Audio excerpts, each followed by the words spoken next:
दोस्तों ये वीडियो उन लोगों के लिए बहुत ज़्यादा ज़रूरी होने वाली है जो अपने घर की कंस्ट्रक्शन करा रहे हैं या कराने की सोच रहे हैं या कह लीजिए कि वो प्लिंथ बीम के बारे में कुछ जानकारी जानना चाहते हैं। क्योंकि मैं आपको इस वीडियो में प्लिंथ बीम से रिलेटेड कुछ बातें बताने वाला हूं और मुझे उम्मीद है कि प्लिंथ बीम के बारे में बहुत से लोग जानते होंगे कि क्या कहाँ देते हैं, बट इसकी क्या इंपॉर्टेंस होती है, क्या गलती नहीं करनी चाहिए देते समय।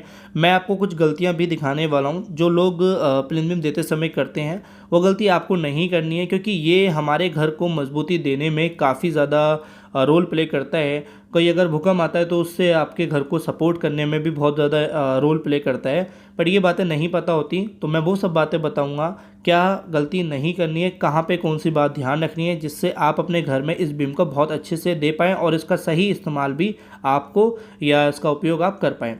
तो यहाँ पे जैसे आप वीडियो में देख रहे हैं कि आपको दिख रहा होगा कि ये जो दीवार पे आपको बीम दिख रहा है यही कॉलम से होता हुआ जो जा रहा है इसी को प्लेन बीम बोलते हैं। बेसिकली हमारे घर के जितने कॉलम्स होते हैं उनको आपस में बांध के रखता है जिससे अच्छी मजबूती मिलती है।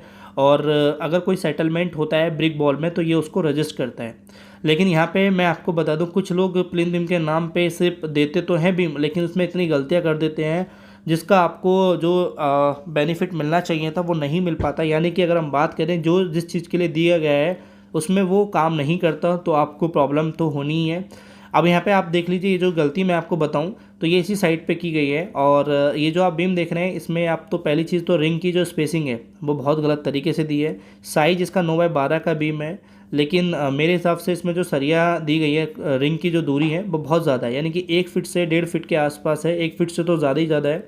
और जो हमारी रिंग होती है जो हमारे कहीं ना कहीं जो लोड को और ज़्यादा लेने में क्षमता कारगर होती हैं, यहाँ पे देखेंगे कि जो रिंग होती है इस रिंग को बांधने का गलत तरीका है। एक तो प्रॉपर जो रिंग का शेप होता है और जो सरिया हमारी होती है, एक हुक होता है, वो हुक हमारे एक कॉर्नर पे कनेक्ट होता है और वो अच्छे से हमारी सरिये को डायमेंशन अनुसार पकड़ के भी रखता है। और इनकेस कोई ऊपर से लोड आता है दीवार पे तो उसको रजिस्ट भी करता है।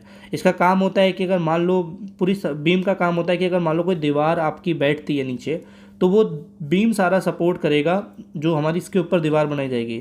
अक्सर प्लेन बीम कुछ लोग नहीं देते तो वो घर में देखते हैं कि दीवारों में काफ़ी क्रैक्स आ जाती हैं, या बीम अगर आपका कमज़ोर है तो भी वो सेटल हो जाता है और फिर प्रॉब्लम आती है। तो इसलिए प्लेन बीम तो आपको अपने घर में देना ही चाहिए। अभी मैं आपको एक और साइड पे लेके चल रहा हूँ जिसमें आपको बीम की सारी डिटेल जो है बिल्कुल अगर इस तरीके से भी आप रखते हैं तो कोई दिक्कत नहीं होगी।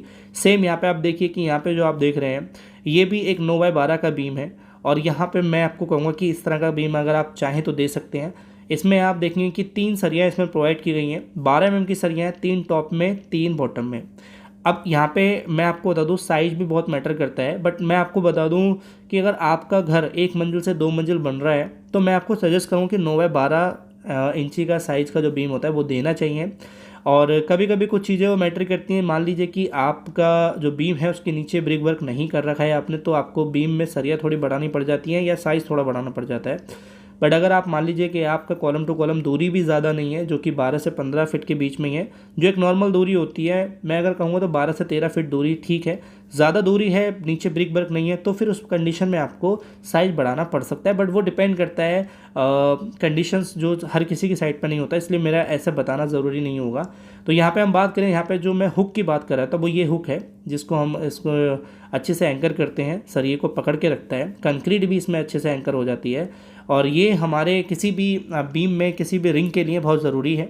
और यहाँ पे इसकी जो दूरी है वो भी ज़्यादा नहीं है, यानी कि 6 से 7 इंची या कहीं कहीं आप 8 इंची भी देखेंगे। मिड में आप 8 इंची दे सकते हैं और कॉर्नर पे आप 6 इंची दे सकते हैं, क्योंकि जब इस पर लोड आएगा तो बीच में से झुकता है बीम, और जब बीच में आप देखेंगे कि जो साइड से पकड़ आपकी सपोर्ट अच्छी रहेगी तो कहीं वो बीम नहीं जाएगा। तो यहाँ पे हमारा जो सरिया हुआ, स्पेसिंग हुई, और साथ ही हमने बात करा रिंग कैसे देना है।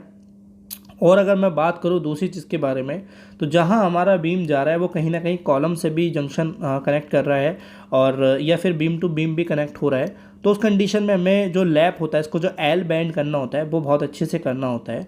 कभी भी ऐसी एंकर करके ना छोड़ दे। देखो आप देखेंगे नीचे से भी सरिया बैंड करी गई है, ऊपर से भी बैंड करी गई है। ये एल जो बैंड होता है, ये लेंथ हमारी बहुत अच्छे से एंकर हो जानी चाहिए।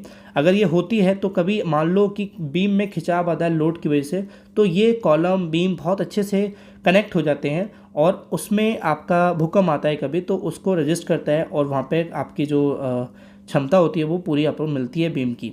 ऐसा कभी नहीं वो अपना पूरा काम करेगा। अब यहाँ पे आप देखोगे कि यहाँ पे भी आपको बीम में सरिया दिख रही है, लेकिन कुछ सरिया बैंड करी है, कुछ सरिया बैंड नहीं करी है। तो ऐसा नहीं है आपको चारों ही सरिया हैं तो चारों सरिया बैंड करनी है, 6 सरिया तो 6 सरिया बैंड करनी है। तो आई होप आपको बीम के बारे में जो मैंने बताया वो आपको समझ में आ गया होगा। इतना ही आप कर लेंगे तो काफ़ी अच्छे से हम अपने घर में बीम दे पाएंगे। वीडियो अच्छी लगे तो लाइक करना, चैनल को सब्सक्राइब करना, और कुछ डाउट है तो कमेंट में टाइप करना। Thank you for watching video. मिलते हैं अपनी नेक्स्ट वीडियो में।